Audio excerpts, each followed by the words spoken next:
하나님께서 우리에게 주시는 말씀은 스바냐서 3장 14절에서 20절까지의 말씀입니다. 스바냐서 3장 14절에서 20절까지의 말씀입니다. 구약성서 1308면에 있습니다.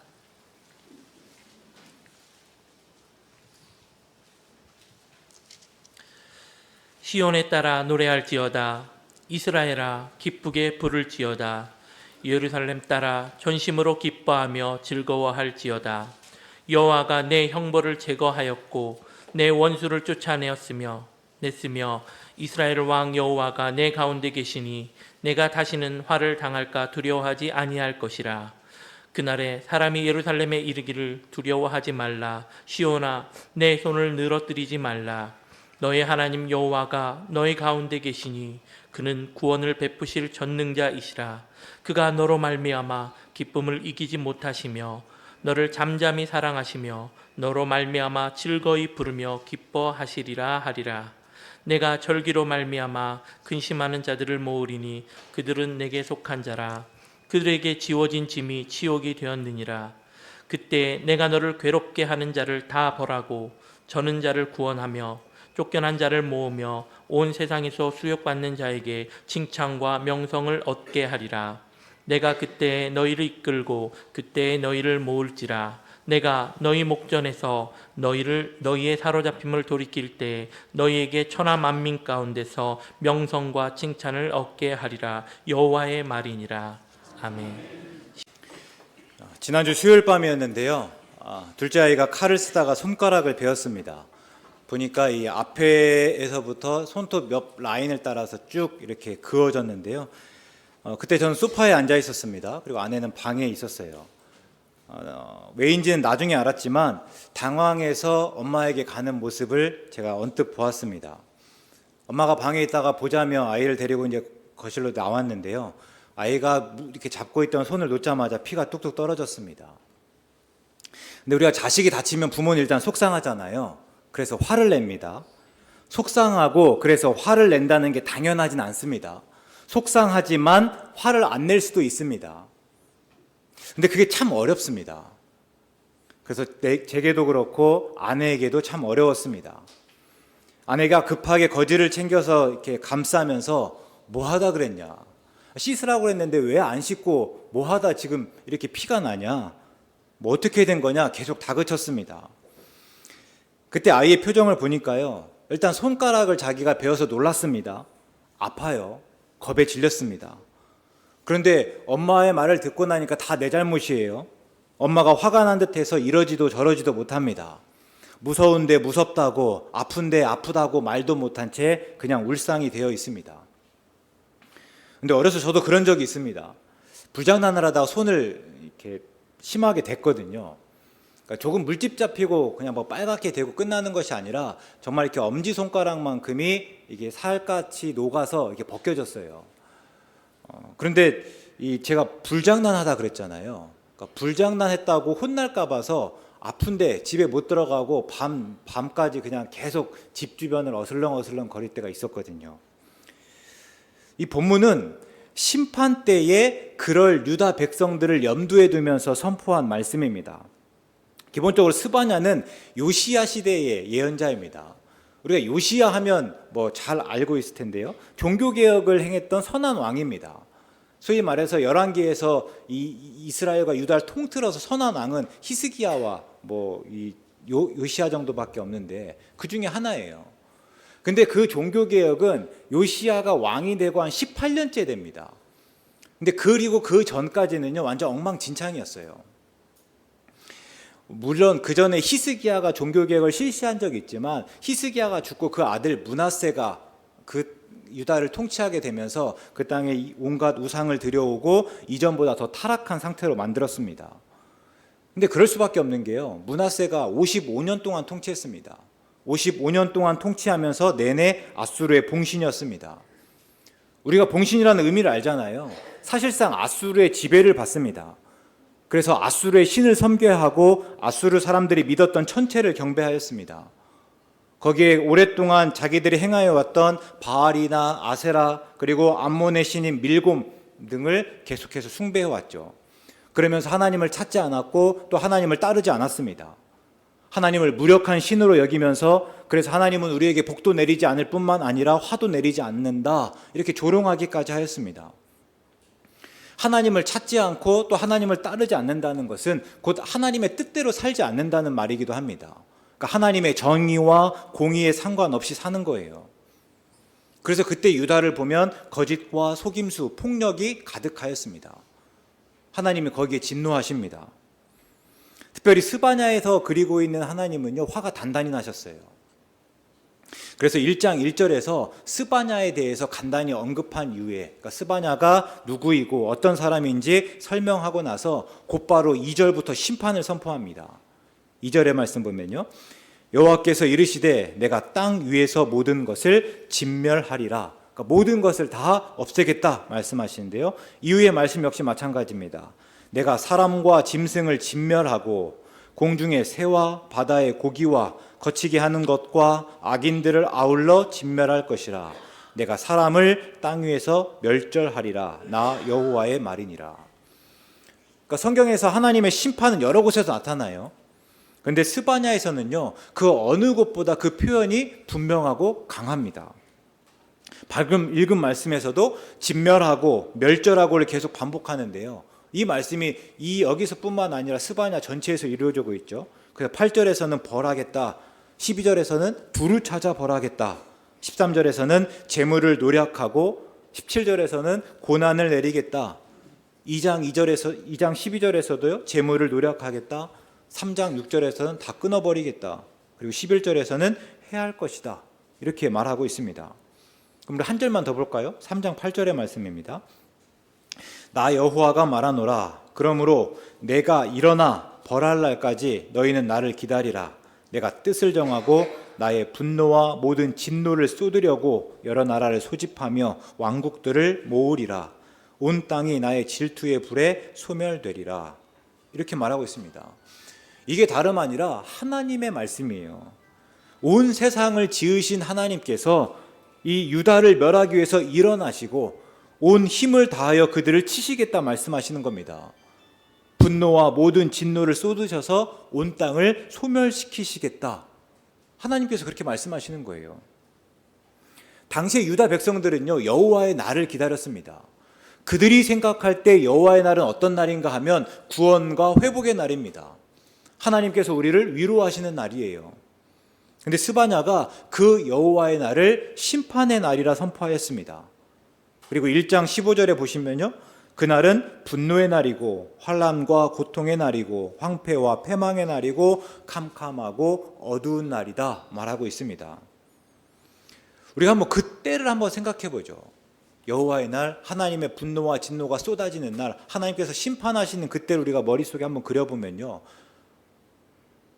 우리가 지난주 새벽 아모스서를 한번 볼 때면 이런 하나님의 모습이 어떻게 나타나는가 하면요, 온 집이 불탔습니다. 내가 그동안 살아왔던 그 평화로운 모든 땅에 다 부서지고 불이 타는데요, 살아있는 사람보다 죽은 사람이 더 많습니다. 그래서 살아있는 사람이 죽은 사람의 장례를 다 치러줄 수 없어요. 그래서 결국 어떻게 하는가, 그 사람들을 그냥 다 죽은 사람들을 모아서 그냥 화장한다라는 모습들을 보여주고 있습니다. 그 정도 되면요, 다 겁에 질려 있습니다. 어쩌면 죽은 사람보다 살아있는 게 더 고통처럼 여겨질 것입니다. 마찬가지예요. 16절에서 유다 백성들은요, 두려워하고 손을 늘어뜨리고 있다, 이렇게 말하고 있습니다. 낙심하고 절망 가운데 있습니다. 완전히 맥이 풀렸습니다. 굳이 비유해 보면요, 앞에서 둘째 아이와 같습니다. 당연히 무서워요. 근데 무섭다고 말을 할 수 없습니다. 당연히 아파요. 그러나 아프다고 말을 못합니다. 왜요? 그들이 잘못했잖아요. 그래서 하나님의 심판을 받는 거잖아요. 하나님의 심판을 받고 있는 입장에서 하나님께 하나님 나 무섭고 하나님 저 아픕니다 말을 못하는 거예요.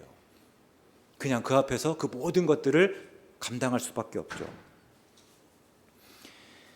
확실히 아내는 저보다 낫습니다. 아이에게 화를 내는 듯 하지만 곧 진정하고 아이를 타이르기 시작합니다. 엄마가 속상해서 그랬어. 놀랐지? 아팠지? 이제 묻기 시작하는 거예요. 그랬더니 그제야 아이가 참았던 울음을 터뜨립니다. 엄마를 안고 펑펑 울면서 얼마나 무서웠고 또 얼마나 아픈지를 말합니다. 그리고 아내는 계속 괜찮을 거라고 다독입니다. 그런데 지금 또 본문에서 그렇습니다. 유다 백성들이 하나님의 심판을 받으면서 우리가 다시 화를 당하진 않을까, 우리는 어떻게 살아남은 듯하지만 하나님께서 다시 우리에게 분노와 진노를 쏟으셔서 우리가 다 죽지는 않을까 두려워하고 있습니다. 낙심하였고 절망에 빠졌습니다. 근데 그때 스바냐가 선포하는 거예요. 이제 괜찮습니다. 하나님이 형벌을 제거하셨습니다. 원수를 쫓아내셨고 그 대신 하나님이 우리 가운데 계십니다. 화를 당할까 두려워하지 말고 손을 늘어뜨리지 마십시오. 이게 14절과 15절의 말씀입니다. 시온에 따라 노래할지어다. 이스라엘아 기쁘게 부를지어다. 예루살렘 따라 전심으로 기뻐하며 즐거워할지어다.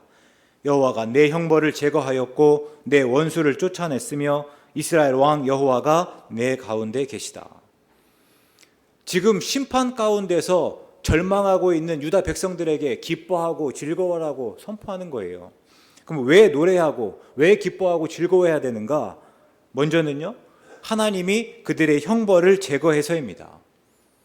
그럼 그들의 형벌이 어떻게 제거되었습니까? 죄값을 충분히 받아서입니까? 그렇지 않아요. 성경에서 보면 속죄는 오직 피로만 가능합니다. 그래서 히브리서 기자가 말하잖아요. 모든 물건이 피로써 정결하게 되고 피 흘림이 없으면 사함이 없다 합니다. 그러니까 죄를 가진 사람의 그 죄가 온전히 다 속하기 위해서는요, 그 사람 피를 흘려야 된다는 거예요. 다르게 이야기하면 죽음이 아닌 이상 충분할 수 없다. 그런데 어떻게 지금 형벌이 제거되었습니까? 하나님이 뜻을 돌이켜서입니다. 하나님께서 그들에게 유죄 판결을 내리셨는데 이제는 그 판결을 뒤집으신 거예요. 우리가 새벽마다 계속해서 지금 호세아서, 아모스서, 이제 다음 주부터는 이 말라기를 보는 예언서 말씀들을 보고 있는데요. 그러면서 계속 떠올리는 하나님의 모습이 있는데요. 쩔쩔매시는 분이에요. 이스라엘과 유다의 죄를 왜 그렇게 구구절절하게 설명하십니까? 뭐가 아쉬워서 그런 거죠? 죄가 있으면 바로 벌하시고 심판하시면 되잖아요. 근데 왜 이렇게 띄움을 들이시는 거예요? 보면 이렇습니다. 심판한다? 조금 있다가는요, 심판한다고. 그냥 하는 말 아니야. 공수표 아니야. 실제로 있고 무섭고 엄중할 거야. 정말이라니까? 하나님께 계속 반복하세요. 비슷한 말씀을, 아니 똑같은 말씀을 또 하시고 또 하시고 또 하시고. 이스라엘과 유다 백성들이 언약을 깨뜨렸고 언약의 의무를 저버렸다고 지적하시는데 정작 하나님을 보니까요, 그들이 깬 그 언약 버리지 못하고 끝까지 붙들고 있습니다. 그들은 진작에 하나님과의 언약 다 깨고 자기들 멋대로 생활하고 있는데요, 하나님께서는 그 모습으로 지적하시는 듯 하지만 여전히 그 언약 붙들고 계시면서 그 언약을 행하고 계시더라 하는 거예요. 그런데 하나님이 처음에는 안 그러셨잖아요. 우리가 성경 보다 보니까 처음에 하나님은 결단력이 있었거든요. 사람의 죄악이 세상에 가득하고 그 마음으로 생각하는 모든 계획이 항상 악하심을 보자 바로 비를 내려서 지면에서 사람들을 다 쓸어버렸습니다. 광야에서 이스라엘 백성이 송아지 형상 만들고 그 앞에서 뛰어놀자 바로 그들에게 진노하시고 그들을 진멸하시겠다고 말씀하셨습니다. 그때 모세가 말리지 않았으면요, 그때 모세가 사정사정하지 않았으면 하나님은 당장 그렇게 하셨을 거예요. 그런데 이후로의 말씀들을 보면 특별히 예언서에서 하나님은 영 달라요. 너무 우유부단하세요. 심판을 선포하지만 심판을 선포하자마자 구원과 회복을 말씀하십니다. 마치 내가 잘못했노라고, 내가 말실수한 것처럼 심판을 말씀하시지만 곧바로 구원과 회복을 말씀하신다는 거예요. 또 심판하시는데 금세 그 정도면 충분하다면서 뜻을 돌이키십니다. 이런 모습들을 보고 다시 성경을 읽다 보면요, 그때 다시 보이는 게 있는데 하나님은 변하지 않았습니다. 처음부터 그랬어요. 세상을 물로 심판하시겠다 하시면서 그때 노아를 구별해서 은혜를 베푸십니다. 하나님께서 심판을 말씀하시는데요, 그냥 내가 지금까지 했던 모든 거 쓸어버려 그냥 끝내겠다, 더 이상 안 하겠다 하시는 것이 아니라 늘 새 백성을 이야기하십니다. 쓸어버리지만 그 가운데 다시 새 백성을 이루시겠다 하시는 말씀을 하세요. 그리고 하나님의 의도는 심판이 아니에요. 구원이고 회복입니다. 세상에 대한 하나님의 궁극적인 목적은 죽음이 아니라 생명입니다. 하나님은 분노의 하나님, 진노의 하나님이 아니라 사랑의 하나님이세요. 근데 하나님이 어떤 분이고 또 하나님의 의도와 목적이 무엇인지는 특별히 예수님의 오심으로 더욱 분명히 드러납니다. 요한복음 3장 16절의 말씀을 보시면요, 하나님이 세상을 이처럼 사랑하사 독생자를 주셨으니 이는 그를 믿는 자마다 멸망하지 않고 영생을 얻게 하려 하심이다 말하고 있습니다. 하나님의 궁극적인 목적은 죽음이 아니라 생명이라고 말씀드렸잖아요. 그래서 하나님은요, 우리에게 영생을 주시기 위해서 자신의 독생자를 내어주셨습니다. 그게 하나님의 사랑이에요. 그리고 다음 절에서 그 사랑을 다시 반복합니다. 하나님이 그 아들을 세상에 보내신 것은 세상을 심판하려 하심이 아니요 그로 말미암아 세상이 구원을 받게 하려 하심이다 말합니다. 하나님의 관심은 심판이 아니고 구원이다 하신 것들 분명히 말씀하시죠. 그러니까 하나님은 그런 분이고, 그래서 스바냐는 노래하고 기뻐하고 즐거워하라고 말하고 있습니다. 원수를 불러 모아서 유다 백성들을 때리셨지만 그 하나님께서 서둘러서 그 원수들을 다 쫓아내십니다. 17절에서 스바냐가 하나님이 어떤 분인지를 말하는가 또 보면요, 하나님은 분노의 하나님, 진노의 하나님이 아닙니다. 구원의 하나님, 구원을 베푸실 전능자입니다. 지금까지는 유다 백성들과 싸우시는 용사였지만 이제는 그들을 구원해 주시는 용사로 그들 가운데 계신다 말하고 있습니다. 그러니까 하나님께서 유다 백성들 타일르시는 거예요. 놀랐냐고, 아프냐고, 이제 괜찮다고, 내가 너희와 함께 한다고. 유다 백성들은요, 이제 하나님께 안겨 울어도 됩니다. 하나님의 심판 때 우리가 너무 무서웠습니다. 놀랐습니다. 아팠습니다. 근데 우리가 잘못했습니다. 이제는 안 그렇겠습니다. 하나님은 이제 그들을 싸우시며 그들에게 구원하실 것을 말씀해 주실 뿐만 아니라 그들로 말미암아 기쁨을 이기지 못하시며 그들을 잠잠히 사랑하신다 말씀하십니다. 이때 잠잠히 사랑한다 하는 것은요, 하나님이 사랑으로 새롭게 하신다 하는 의미입니다. 하나님의 사랑이 그들을 새롭게 하시고 하나님이 그런 그들을 기뻐하신다 하는 말씀이에요. 우리가 27절 말씀에서 눈여겨볼 것은요, 하나님의 자리입니다. 하나님은 구원을 베푸실 전능자시고 그들로 말미암아 기쁨을 이기지 못하시고 그들을 사랑하시는데, 그러면 그때 그 하나님이 어디에 계시는가 보니까요, 그들 가운데입니다. 다시 정리해 볼까요? 스바냐가 유대 백성들에게 뭐라고 하는가 보니까 노래하라, 기뻐하며 즐거워하라 합니다. 왜인가? 하나님이 그들의 형벌을 제거하시고 그들의 원수를 쫓아내시기 때문입니다. 근데 하나님은요, 그래서 노래하라, 기뻐하며 즐거워하라 그렇게 말씀하고 끝나지 않습니다. 야, 이제는 내가 이렇게 상황을 바꿔줬으니까 그냥 기뻐해라, 즐거워하라 이렇게 하시는 것이 아니라 하나님이 그들 가운데 계시며 함께 노래하고 함께 기뻐하며 즐거워하신다 하는 말씀이에요. 이 말씀 묵상하면서요, 제가 누가복음 15장 떠올렸습니다. 잃은 아들이 돌아오고 그래서 기뻐하며 잔치를 벌이시는 그 아버지예요. 우리 다 잘 아시잖아요. 아들이 집을 나간 때부터 아버지는 오매불망 그 아들을 기다립니다. 항상 동구 밖을 내다보고 있죠. 아들이 나간 이후로부터 아버지의 일이에요. 유일한 일입니다. 동구 밖을 바라보면서 갔던 아들이 언제 돌아오는가. 그리고 드디어 아들의 모습이 보이자 냅다 달려갑니다. 혹 정말 기분 좋을 때가 있으셨습니까? 이렇게 막 정말 주체할 수 없을 만큼 기분이 좋아서 막 복받쳐 오를 때 있잖아요. 그럴 때 어떻게 표현하십니까? 막 방방 뛰시면서 소리를 지릅니까?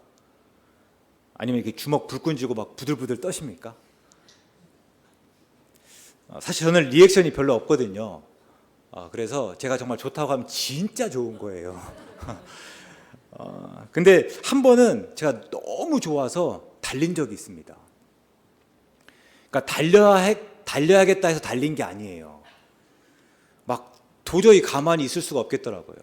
막 너무 좋고 흥분이 되니까 가만히 있을 수가 없어서 그냥 막 달렸습니다. 숨이 찰 때까지 달렸죠. 그러니까 제가 달리려고 해서 달린 게 아니라 그럴 수밖에 없었어요. 그래서 저는요, 아들을 보면서 달려가는 아버지의 그 마음을, 심정을 조금 알 것 같아요. 아버지가 단순히 빨리 달리기 위해서 달린 게 아니에요. 달려야겠다 해서 달린 게 아니에요. 그냥 달려진 거예요. 도저히 가만히 내가 점잖게 갈 수가 없는 거예요. 나도 모르게 달려진 거예요. 그리고 아들을 보자마자 목을 안고 입을 맞춥니다. 아들이 잘못했다고 하죠. 아버지, 제가 하늘과 아버지께 죄를 지었습니다 말하는데 들리지 않아요. 아버지가 하는 말이 뭐예요? 제일 좋은 옷을 입혀라, 손에 가락지를 끼워라, 발에 신을 신겨라 합니다. 그리고 손에 살찐 송아지를 끌어다가 잡아먹고 즐기자 합니다. 그러면서 뭐라고 하는가? 이게 누가복음 15장 24절 말씀입니다. 이 내 아들은 죽었다가 다시 살아났으며 내가 잃었다가 다시 얻었노라. 얼마나 좋은지, 그래서 얼마나 흥분하였는지가 느껴지십니까? 그 아들에게 많은 것들을 베풀고 이렇게 우리가 아들이 죽었다 다시 살아났고 잃었다 다시 얻었다 말하면서 막 기뻐하고 흥분하는 그 아버지의 마음이 헤아려지냐 이 말입니다. 속되게 말하면요, 아버지가 지금 좋아 죽습니다. 예수님이 하나님을 그런 아버지로 비유하셨어요. 그럴 때 하나님은 물론 거룩하신 분이지만 그래서 항상 에헴 하고 계시는 분은 아니다 하는 거예요.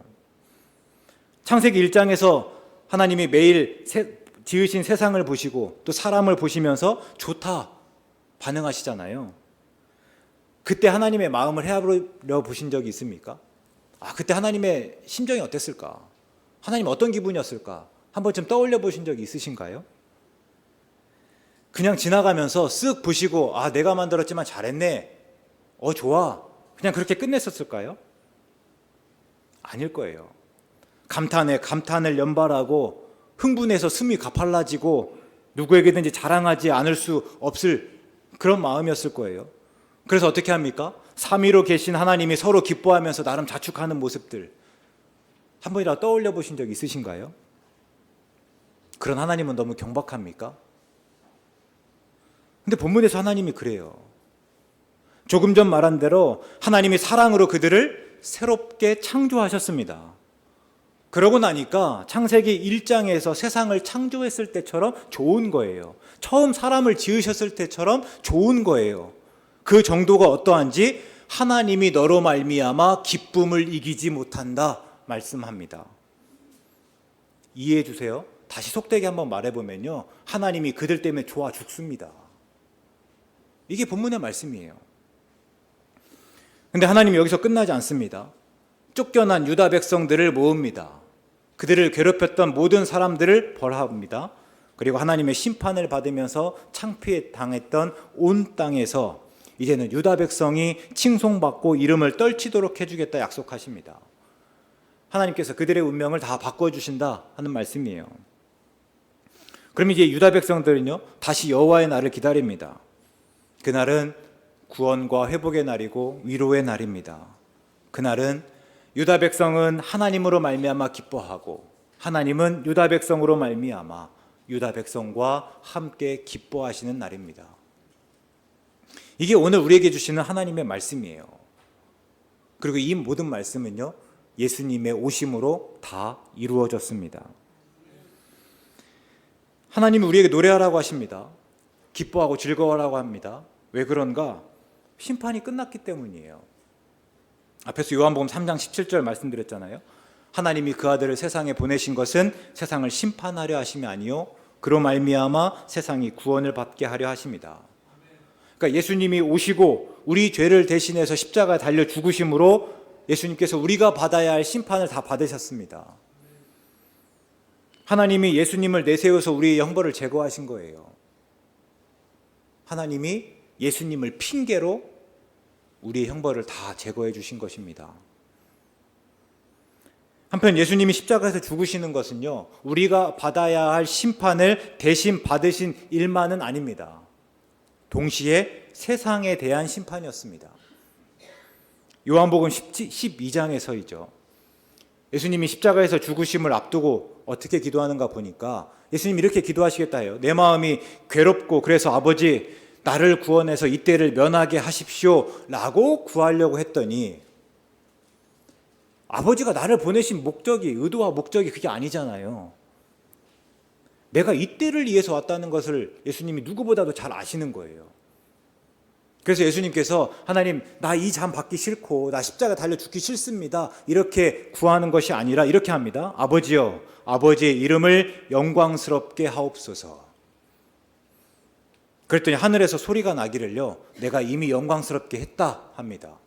또 다시 영광스럽게 하겠다 말씀하시죠. 그러니까 그때 그 주위에 있었던 모든 사람들이 놀라면서 수군거립니다. 당연하겠죠. 하늘에서 소리가 나는데. 그때 예수님께서 말씀하십니다. 31절과 2절의 말씀이에요. 이제 이 세상에 대한 심판이 이르렀으니 이 세상의 임금이 쫓겨나리라. 내가 땅에서 들리면, 즉 내가 십자가에서 죽으면 모든 사람을 내게로 이끌겠노라. 그러니까 예수님이 십자가에 달리심이 단순히 우리 죄를 대신해서 죽으시는, 그러니까 우리를 대신해서 심판받으실 뿐만 아니라 세상에 대한 심판이다 하는 말씀이에요. 그래서 하나님이 예수님으로 말미암아 우리의 원수되는 이 모든 세상을 이 적들을 임금을 쫓아내고 있다라는 것을 말하고 있습니다. 그러면 이제 우리 본문 15절의 말씀을요 한번 나란히 보겠습니다. 예수님이 오시고 예수님이 십자가에 달려 죽으심으로 하나님께서 우리의 형벌을 제거하셨습니다. 또 예수님이 십자가 달려 죽으심으로 우리의 원수를 쫓아내셨습니다. 또 하나님이 우리 가운데 계시게 되었습니다. 우리가 잘 알지 않습니까? 예수님의 오심은요 임마누엘입니다. 임마누엘을 번역하면 하나님이 우리와 함께 계신다. 그러니까 예수님의 오심으로 하나님이 우리와 함께 계신다 하는 것을 새롭게 선언되었죠. 또 우리는 하나님의 사랑으로 새롭게 되었습니다. 고린도후서 5장에서 바울이 말하였습니다. 17절의 말씀인데요. 그런즉 누구든지 그리스도 안에 있으면 새로운 피조물이라. 이전 것은 지나갔으니 보라 새 것이 되었도다. 그러니까 예수님으로 말미암아 우리가 새롭게 창조되었습니다.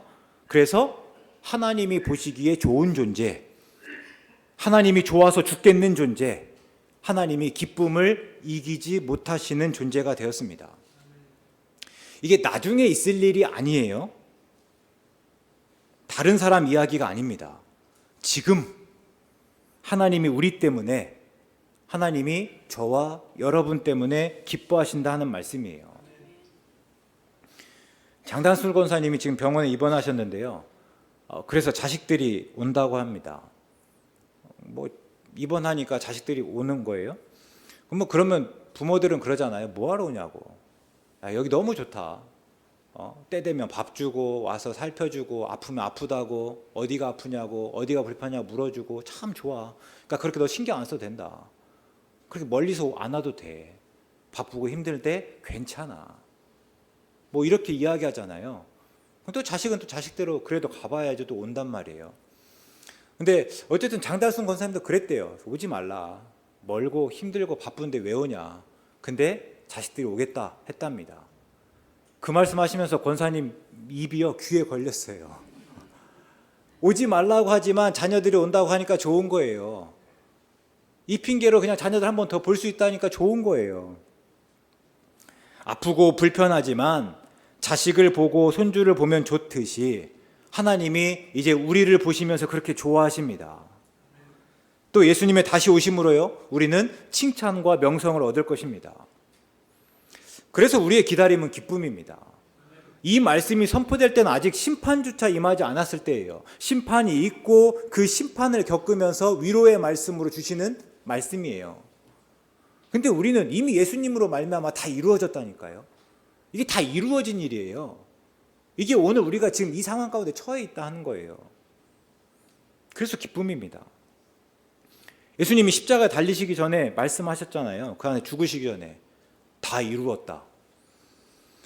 예수님이 처음 나사렛 회당에서 선포하셨던 말씀 기억해 볼까요? 가난한 자에게 복음이 전해진다. 포로된 자에게 자유를 준다. 눈먼 자를 다시 보게 한다. 눌린 자를 자유롭게 한다. 주의 은혜의 해를 전파한다.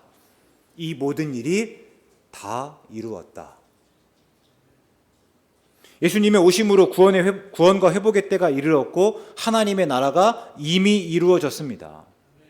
그리고 그 하나님의 나라는요, 지금도 겨자씨처럼 작지만 자라고 있습니다. 누룩처럼 보이지 않지만 부풀리고 있어요. 그리고 예수님께서 다시 오실 때 그 하나님의 나라는 온전히 이루어지고 그때 우리는 존귀하게 됩니다. 우리의 기다림은요, 그 기쁨을 경험하는 일이고 그 기쁨을 아는 일이고 그 기쁨을 소망하는 일입니다. 혹 오는 일로 오늘 우리 여러 가지 일들로 걱정하고 근심하고 두려워하고 계신 분이 계십니까? 불안하신 분이 있습니까? 때로 내게 실망하고 낙심하신 분이 계십니까?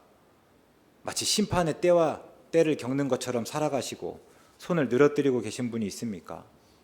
답답하고 한숨이 잦고 아무 낙이 없고 때로 삶이 그냥 허무하고 그냥 허탈하게 지나가는 듯한 분이 계십니까? 눈을 들어서 예수님을 바라보시기 바랍니다. 세상의 모든 일과 세상의 처지와 형편, 내 처지와 형편에서 눈을 드셔서 예수님을 바라보시고 기뻐하실 수 있기 바랍니다. 하나님의 나라는 이미 이루어졌습니다. 그리고 그 하나님의 나라는 지금도 이루어지고 있고 그 하나님의 나라는 앞으로 온전히 이루어질 것입니다. 지금은 어두운 듯 하지만요, 내일은 해가 뜰 거예요. 어두울 때는요, 내일 해 뜰 때를 기다리고 소망하면서 살아가는 것입니다. 오늘 말씀을 보면서 스바냐의 말을 빌어서 도전합니다. 노래하시기 바랍니다. 기쁘게 부르시기 바랍니다. 기뻐하며 즐거워하시기 바랍니다. 예수님이 오셨고 예수님이 다시 도달하시기 때문입니다. 바울의 말을 빌어서 도전하면요, 빌립보서 4장 4절의 말씀입니다. 주 안에서 항상 기뻐하라. 내가 다시 말하노니 기뻐하라. 예수님의 오심과 예수님의 다시 오심을 기다리며 주 안에서 기뻐하실 수 있기 바랍니다. 주 안에서입니다. 다시요, 내가 세상의 모든 일과 내 처지와 형편 따져서 기뻐하라 하는 것이 아니라 그곳으로부터 눈을 들어서 다시 예수님을 바라봄으로 예수님이 행하신 모든 일을 기억함으로 그 주 안에서 기뻐하라. 이것이 오늘 우리에게 주시는 대림절 셋째 주일을 맞는 우리에게 주시는 하나님의 말씀입니다. 이 말씀 따라서 기뻐하고 즐거워하는 하나님을 노래하는 우리 모두 되시기를 간절히 축원합니다. 하나님, 예수님의 오심과 다시 도달하심을 기다리고 있습니다. 세상은 웃지 못하고 한숨 짓고 눈물 흘릴 만한 일로 가득합니다. 그러나 우리가 다시 예수님을 기대함으로 예수님의 오심과 다시 도달하심을 기뻐함으로 세상을 이기겠습니다. 다시 우리와 함께 하신 하나님을 깨닫고 하나님을 의지하겠습니다. 우리를 도와주시옵소서. 예수님의 이름으로 기도드립니다. 아멘.